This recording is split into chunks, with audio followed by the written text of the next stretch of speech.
के मेरे 2 मोमोज निकल आए थे। जब मैं बस में जा रहा था, मेरे पास में एक सुंदर लड़की भी खड़ी थी। सामने कुछ लड़की लौंडे खड़े थे और उन लौंडों की नजरें मेरी छाती पे थी। केराटिन होता है ना? हाँ, क्रिएटिन। हाँ, वही वो शैम्पू में भी रहता है, वो शैम्पू में भी रहता है, वो भी रहता है वो। हाउ टू मेक बॉडी, नहीं, Hulk type body at home without any workout. तो पिछले 2 सालों से मैं जिम जाने का सोच रहा हूँ, पर अनफॉर्चुनेटली मेरे को टाइम ही नहीं मिल रहा था। राजीव मोमोज के यहाँ पे लाइनें इतनी लंबी लगने लग गई थी। मैं घर से निकलता तो जिम जाने के लिए था, पर राजीव ने जिम के जस्ट सामने दुकान खोल ली थी। अब राजीव की दुकान पे लाइनें लगती हैं और वो लंबी लाइन जाके खत्म हो रही होती है जिम के गेट पे। जिम से आते हुए तुम अपने आप उस लाइन में लगे हो। बेचारे हल्क जैसे लौंडे 5-5 घंटे कसरत करने के बाद पनीर मोमोज खा रहे हैं। पनीर है इसमें, ये देखो, protein. Rajiv daily up down करता था नेपाल से यहाँ तक, वो भी सपरिवार। राजीव की दुकान पे मोमोज खा खा के मेरे 2 मोमोज निकल आए थे, पर मेरे को उतना फर्क नहीं पड़ता था इन चीजों से। उस एक दिन तक जब मैं बस में जा रहा था, मेरे पास में एक सुंदर लड़की भी खड़ी थी। सामने कुछ ठरकी लौंडे खड़े थे और उन लौंडों की नजरें मेरी छाती पे थी।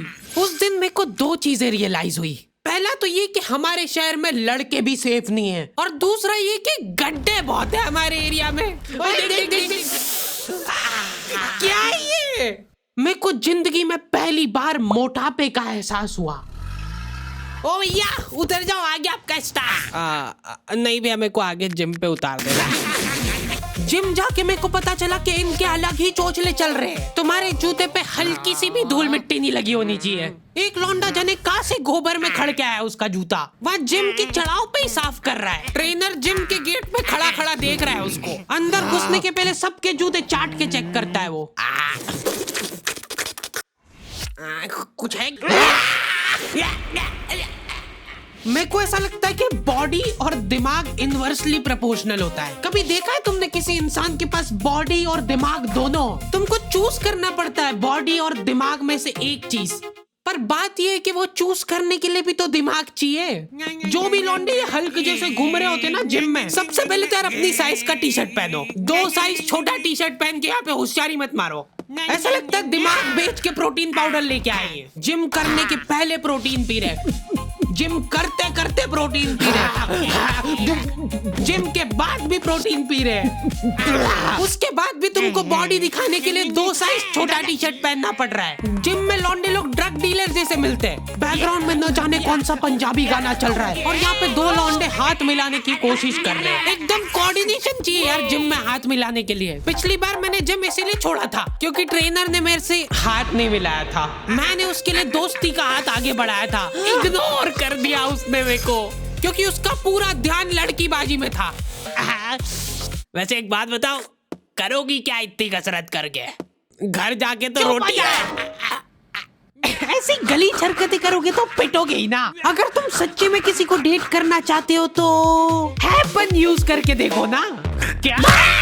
हैपन एक रियल लाइफ डेटिंग ऐप है जहाँ पे तुम उन लोगों को डेट कर सकते हो जिनके साथ तुमने पाथ क्रॉस किया हो। हैपन पे मेरे को भी लड़की मिल सकती है? देखो यार, सच बताऊं, हाँ पैसे मिले इसलिए हाँ बोलना पड़ रहा है। अगर तुम कुछ कॉमन प्लेसेस पे विजिट कर रहे हो तो हैपन खुद से तुम्हारी प्रोफाइल एक दूसरे को सजेस्ट करेगा। और अगर तुम्हारी नीयत एकदम ही साफ है या शक्ल घटिया है तो तुम हैपन पे फ्रेंड्स भी बना सकते हो। तुम जैसे गेलियों के लिए हैपन ने अपना कारोबार चालू करा है, जहाँ पे हैपन खुद तुमको लोकेशन स्पॉट सजेस्ट करेगा अगर तुम किसी को डेट पे जाने के लिए मना लेते हो। इसलिए तुमको टेंशन लेने की कोई जरूरत नहीं है, हैपन वाले सब संभाल लेंगे। इधर मैं हाथ आगे बढ़ा के खड़ा हूँ, आसपास के सारे लोग कसरत करते हुए रुक गए। मेरे ऊपर प्रेशर बन गया कि भाई अब तो हाथ मिलाना ही पड़ेगा। भैया हाथ मिला लो मेरे से। पैसे अभी दे रहे हो के खाते में लिखो। हमारा ट्रेनर खुद जिम में ड्रग बेचता था। नहीं उठ रहा ना, नहीं उठ रहा ना, नहीं उठेगा, ऐसा नहीं उठेगा। अब उठाओ। एक मोटा आदमी डेली 10 मिनट ट्रेडमिल चला के हाथों हाथ वजन चेक करता है, उसके बाद 5 मिनट साइकिल चलाएगा, फिर वजन चेक करेगा। वो रियल टाइम में वजन घटते हुए देखना चाहता है। अच्छा ठीक है, मैं ही था वो मोटा आदमी, और मेरे मोटापे का कारण था राजीव। क्योंकि देखा जाए तो मेरी तो कोई गलती नहीं है। अगर राजीव मोमोज बनाना ही बंद कर देगा तो मैं खाऊंगा ही नहीं, इसलिए मैंने राजीव की अफवाह उड़ाना चालू कर दी। तुम लोगों को पता है राजीव अपने मोमोज का आटा पैर से गूंथता है और तो और मोमोज का मसाला अपने बगल में डाल के मिक्स करता है सही में। पापा, ये था कौन? राजीव का बेटा। रातों रात अपने बोरिया बिस्तर बांध के वो नेपाल भाग गया। बाद में जब लोग शटर वटर तोड़ के अंदर घुसे, जल्दी आ कैमरा घुसा इधर, ध्यान से देखिए इस दुकान को, ये उस देशद्रोही। मैं तो सिर्फ ड्रग्स ले रहा था यार। अच्छा सॉरी आप कर लो आराम से। फिर गलत दुकान में घुस गए यार। ध्यान से देखिए, ये उस दरिंदे राजीव की दुकान। इससे साफ साबित होता है कि राजीव के बगल के बाल उसके सिर के बाल से भी लंबे थे। राजीव के जाने के बाद मैंने मोमोज छोड़ दिए थे, साथ ही में मेरे को जिम भी छोड़ना पड़ा क्योंकि फीस मांग ली थी यार उनने। ये क्या बात हुई यार, मेहनत हम लोग करें, पसीना हम बहाए और फिर फीस तुमको दे दे।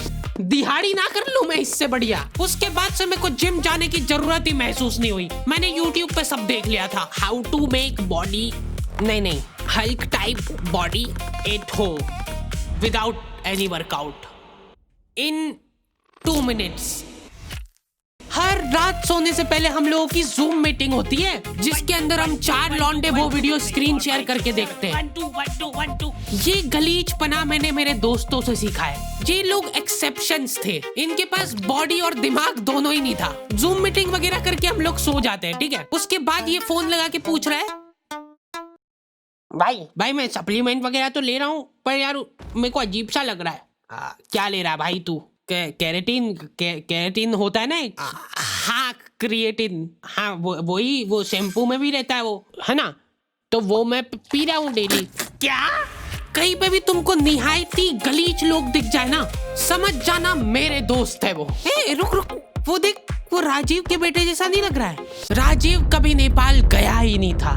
अरे यार फिर गलत दुकान में घुस गए अपन। उसने हमारे जिम ट्रेनर के साथ हाथ मिला लिया था और ट्रेनर ने हाथ मिला भी लिया। मेरे से क्यों नहीं मिलाया था? अब ये लोग साथ में मिलके मोमो में ड्रग डाल के बेचते हैं। और न जाने कहां से राजीव का बच्चा मिल गया मेरे गलीच दोस्तों को। कहां से लाया ये पतंग? भैया वो मैं इधर दिखा, दे दो ना मेरी पतंग, दे दो। देख भाई, अब अपने पास 2 ऑप्शन है, या तो अपन इससे पतंग छीन ले या फिर इसकी पतंग तोड़ दे। नहीं। क्या कहता है? देख भाई, अगर तो अपन इसकी पतंग छीन के ले जाते हैं तो उसकी याद में 10-15 दिन तो रोएगा, पर उसके बाद धीरे धीरे भूल जाएगा। पर अगर अपन ने इसको तोड़ के दे दी वापस, तो ये हर दिन दुखी होगा, हर दिन रोएगा टूटी हुई पतंग देख के। ठीक है, तो तोड़ देते हैं। मैं एकदम प्रो हुआ करता था पतंग उड़ा के, अगर कोई मेरे को दे दे तो उसको नीचे लाने में। हाँ पीछे जा, और हाँ अब दे उड़नची,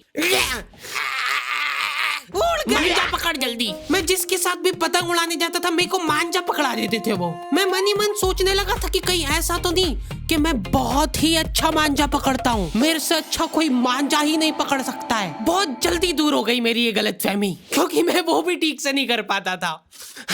जल्दी ढील दे, हाँ थोड़ी और, बस थोड़ी सी देते जा, बस बढ़िया। लेकिन मेरे को कभी खुद में कमी महसूस नहीं हुई। मेरे को लगता था पतंग में ही दिक्कत है। क्या लगता है कागज वाली अच्छी के पन्नी? कागज हल्का होता है कि पन्नी? घनघोर डिस्कशन के बाद सब्जी वाले से जो लड़ के पन्नी ली थी मम्मी ने, वो पन्नी पे गट्टी का धागा बांध के उसकी पतंग बना के उड़ाता था मैं अपने स्ट्रगल के दिनों में, क्योंकि मम्मी को नफरत हो गई थी पतंग से।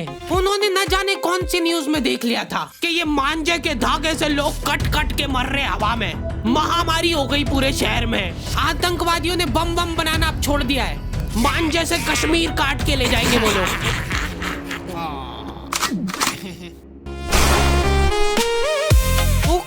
तो दी एंड हो चुका है, और अगर तुमने निठल्लों की तरह यहाँ तक वीडियो देख ली है तो अपने दोस्तों के साथ शेयर करो ना। करो, अभी तक नहीं करा ना, जल्दी से करो, फटाफट कर दो। मेरे साथ और ज्यादा बकलोली करना है तो तुम लोग इंस्टाग्राम पे भी आ सकते हो। बाकी हैपन चेकआउट करना मत भूलना, लिंक तुमको डिस्क्रिप्शन और पिन कमेंट में मिल जाएगी। अभी चेकआउट करो इसको मेरी लिंक से। इस वीडियो के बाद मेरे पास हैपन के ब्रांड मैनेजर का कॉल आना चाहिए। हार्डी भाई, हाँ बोलो, इतने ट्रैफिक से ऐप क्रैश हो गया क्या आपका?